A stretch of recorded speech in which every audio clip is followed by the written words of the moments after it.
BJP high command తెలంగాణపై focus చేసింది. ఈ నెలాఖరులోగా కొత్త అధ్యక్షుడిని ప్రకటించాలని నిర్ణయించింది. రేపో మాపో పార్టీ పరిశీలకులు ఢిల్లీ నుంచి తెలంగాణకు రానున్నారు. 2029 ఎన్నికల్లో తెలంగాణలో కాషాయ జెండా ఎగురవేయాలి అనేది కమలనాథుల ఆలోచన. అందుకు సంబంధించి అన్ని అస్త్రాలను సిద్ధం చేస్తోంది.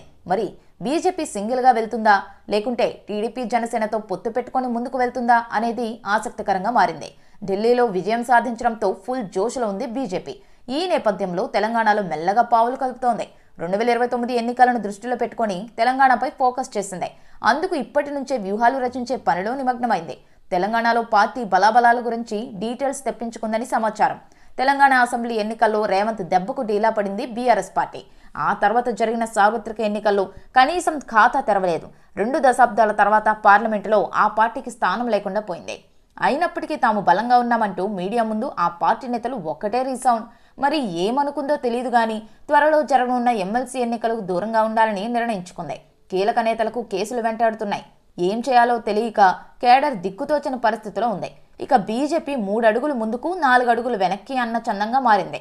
బీఆర్ఎస్ లోటును అందిపుచ్చుకోలేకపోతోంది. సింపుల్ గా చెప్పాలంటే తెలంగాణలో రాజకీయ శూన్యత కనిపిస్తోంది. సరైన ప్రతిపక్ష లేకుండా పోయింది. ఆ లోటును భర్తీ చేసుకోవాలనే పనిలో నిమగ్నమైంది బీజేపీ. అందుకోసం ఇప్పటి నుంచే వ్యూహాలను రచిస్తోంది. తెలంగాణ బీజేపీ నుంచి హైకమాండ్కు నివేదిక చేరిందట. వచ్చే ఎన్నికలకు సింగిల్ గా వెళ్లే కంటే 2 లేదా 3 పార్టీలతో కలిసి వెళ్తే వచ్చే ఎన్నికల్లో మంచి ఫలితాలు వస్తాయన్నది ప్రధాన పాయింట్. టీడీపీ గురించి ఎలాగూ తెలిసిందే.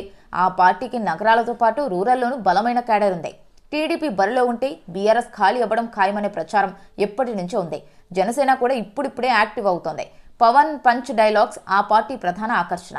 2 రోజుల కిందట తెలంగాణ ఎన్నికల కమిషనర్ జనసేనకు గాజు గ్లాస్ గుర్తు కేటాయించారు. దీంతో స్థానిక సంస్థల ఎన్నికల బరిలో దిగాలని ప్లాన్ చేస్తోంది. కొద్ది రోజులుగా టీడీపీ జనసేన యాక్టివ్ వెనుక బీజేపీ ఉందనే వాదన సైతం లేకపోలేదు.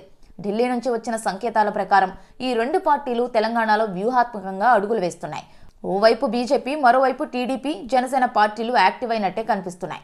2014 ఎన్నికల్లో ఈ 3 పార్టీలు కలిసి పోటీ చేశాయి. అప్పుడు పవన్ ప్రచారానికి పరిమితమయ్యారు. ఈసారి కొన్ని సీట్లలో పోటీ చేయాలన్నది ఆ పార్టీలో కొందరు నేతల మాట. మొత్తానికి రాబోయే రోజుల్లో తెలంగాణ రాజకీయాలు ఇంకెన్ని మలుపులు తిరుగుతాయో చూడాలి.